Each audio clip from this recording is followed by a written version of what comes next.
like this.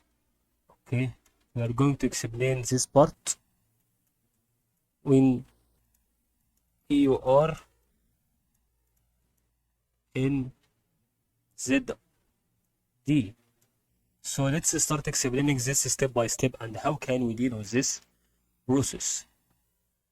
When we saw this part is decreasing in momentum a little bit and it goes to be an instant level on this part and increasing again. I think this goes for it goes to be such a thing that it's such that it cannot be sure about if it goes to make an continuous increase or decrease once again. Okay, so you go for 1 minute update and let's see.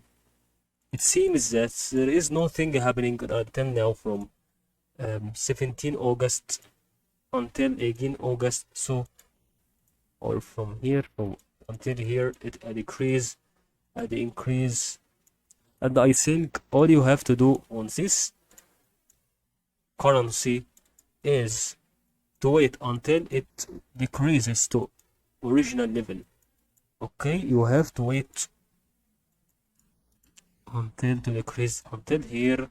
If you was trying to invest here, just sell from here, okay, and go from here and increase. And that's what we wanted to explain on this EUR NZD.